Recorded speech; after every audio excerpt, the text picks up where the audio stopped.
Assalamualaikum warahmatullahi wabarakatuh. Waalaikumsalam warahmatullahi wabarakatuh. Alhamdulillah pada kesempatan siang hari ini kita bisa kembali bertatap muka, kembali bertemu pada siang hari ini. Ini barusan selesai PAS ya? Baru selesai PAS berapa mapel? Dua mapel. Ada yang hari ini gak enak badan? Tidak ada, semua sehat? Sehat, baik, alhamdulillah. Ya, sebelum kita lanjut untuk melaksanakan kegiatan, kita berdoa terlebih dahulu. Berdoa, dipersilakan. Ya, cukup. Ya, ini adalah lanjutan dari kegiatan kita di tanggal 15 kemarin ya. Nah, kalau hari ini kita melaksanakan layanan apa? Bimbingan kelompok. Ya, bimbingan kelompok. Ya kan itu adalah bimbingan yang diberikan kepada kelompok, ya sistemnya kelompok pada siswa dalam bentuk kelompok. Kita tekniknya ekspositori, ya kan nanti ada bapak akan ekspos tentang suatu hal. Sampai sini sebelumnya ada yang mau ditanyakan dulu? Nggak ada? Oke, bisa lanjut? Bisa. Oke, kalau bisa lanjut kelompok. Nah, sebelumnya sudah pernah melaksanakan bimbingan kelompok? Sudah. Di SMP dulu pernah? Guru BK-nya di SMP pernah melaksanakan ini? Belum. Nah, di sini ada dua pengertian ya yang dikemukakan oleh seorang tokoh ya dalam bimbingan konseling. Oke, siapa mau membacakan pengertian yang menurut Bapak Prayitno? Oke, silakan dibacakan. Bimbingan kelompok menurut Prayitno mengemukakan bahwa bimbingan kelompok adalah suatu kegiatan yang dilakukan oleh sekelompok orang dengan memanfaatkan dinamika kelompok. Oke, ya. Kemudian yang menurut Ibu Romlah, siapa yang mau membacakan? Mas. Bimbingan kelompok menurut Romlah mendefinisikan bahwa bimbingan kelompok merupakan salah satu teknik bimbingan yang berusaha membantu individu agar dapat mencapai berkembangnya secara optimal sesuai dengan kemampuan, bakat, minat, serta nilai-nilai yang dianutnya dan dilaksanakan dalam situasi kelompok. Bimbingan kelompok ditujukan untuk mencegah timbulnya masalah pada siswa dan mengembangkan potensi siswa. Oke, di situ Ibu Roma juga mengatakan bimbingan kelompok itu bermaksud untuk mencegah timbulnya masalah. Nah, dari kedua pengertian tersebut bisa disimpulkan, maksudnya bimbingan kelompok ya kan adalah suatu kegiatan kelompok yang dilakukan oleh sekelompok orang dengan memanfaatkan dinamika kelompok. Nah, tujuan kita melaksanakan bimbingan kelompok hari ini ada 5 ya, ada 5 tujuan yang akan dicapai. Bisa memahami tips menentukan waktu belajar efektif. Yang kedua itu naik tahapnya, ya, mengetahui faktor yang mempengaruhi disiplin belajar. Yang berikutnya adalah menentukan ya kan, waktu belajar efektif bagi dirinya. Dan berikutnya setelah menentukan mengklasifikasi, memilah-milah ya faktor yang mempengaruhi belajar bagi dirinya. Terus yang berikutnya menerapkan. Nah, menerapkan ini adalah tingkatan yang paling susah. Ini adalah tayangan yang sebenarnya kemarin saya berikan, tapi nanti ada video baru juga yang akan saya tayangkan kalau didengarkan dengan teliti.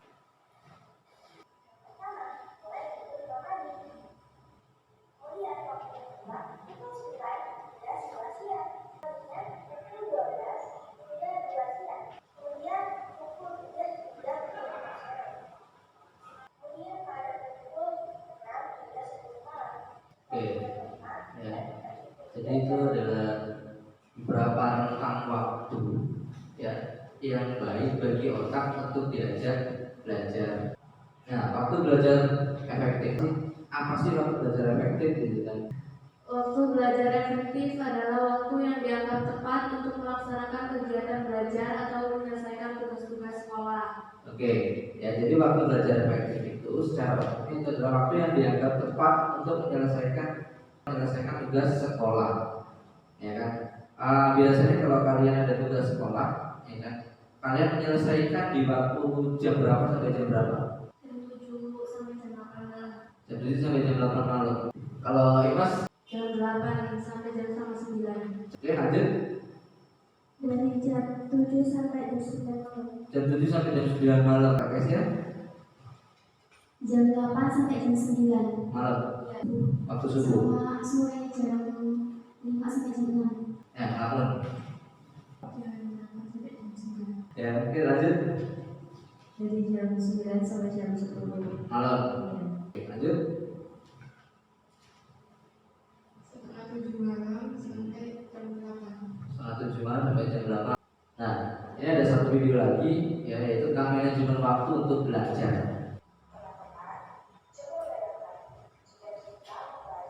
Oke, silakan disimak.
Simak ya.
Oke, ya. Itu simpel banget, ya kan? Simpel tapi bermakna, sedikit tapi bermakna. Nah, tadi kalian sudah bisa mengungkapkan ya waktu-waktu belajar kalian itu di jam berapa sampai jam berapa, ya kan? Kapan waktunya, ya kan? Kalian sudah bisa menentukan itu, dan ketika kalian sudah bisa menentukan waktunya, ya kan? Mungkin kalian bisa atur juga kegiatannya. Ya, contoh seperti ini, yang kalian bikin jadwal harian, aktivitas yang pasti, ya, yang nggak bisa terlewatkan itu adalah satu, aktivitas sekolah itu pasti, ya, dari jam 7 sampai dengan jam 2 siang itu adalah aktivitas pasti dari hari Senin sampai hari Sabtu yang sekolah. Nah, ada setelah aktivitas sekolah itu kan kita nggak tahu aktivitas itu mau ngapain loh. Paling tidak ada satu patokan. Pulang sekolah di jam sekian sampai jam sekian waktu belajar. Ya. Terus kemudian malam dari jam sekian sampai jam sekian waktu belajar. Terus jam 5 pagi sampai dengan jam 6 pagi waktu belajar. Tetapkan itu aja di rumah, kamu buat daftarnya, tempel di tembok kamar, ya kan? Itu aja. Nanti kegiatan yang lainnya ngikutin kok, menyesuaikan jadwal belajar. Oke, setelah mengikuti layanan bimbingan kelompok ini, apa yang akan kamu lakukan untuk membuat hasil belajar lebih baik? Menerapkan waktu belajar yang lebih efektif. Menerapkan waktu belajar yang lebih efektif. Menambah waktu belajar, oke. Mulai menerapkan belajar dalam kehidupan sehari-hari. Mulai menerapkan Belajar dalam kehidupan sehari-hari. menerapkan belajar dalam kehidupan sehari-hari. Membaca buku tentang mapel kejuruan. Lebih banyak baca buku tentang mapel kejuruan. Diperdebatkan. Tapi yang penting gini, ketika kalian sudah punya gambaran, tapi susah untuk diungkapkan ya nggak apa-apa. Tapi diterapkan nanti di rumah, ya. Oke, itu tadi, ya kan, kegiatan kita pada siang hari ini saja. Sebelum Bapak akhiri, ini nanti ada beberapa yang perlu kalian isi ya. Itu yang pertama ada kuesioner analisis proses ya, analisis proses layanan bimbingan kelompok. Jadi kalian akan diminta menilai gimana sih proses bimbingan kelompoknya berjalan dengan baik atau tidak. Terus yang kedua itu nanti ada kuesioner analisis hasil. Kemudian ada kuesioner observasi kepuasan siswa. Jadi kamu akan dinilai seberapa puas sih kamu mengikuti layanan bimbingan kelompok ini. Terus kemudian yang berikutnya ada angket post test. Terima kasih sudah ikut serta, mudah-mudahan hasilnya memuaskan ya.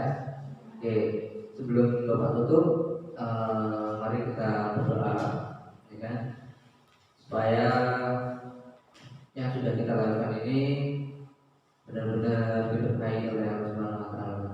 Ya. Mari kita tutup kegiatan kita hari ini dengan doa. Doa saya pimpin, berdoa dipersilakan.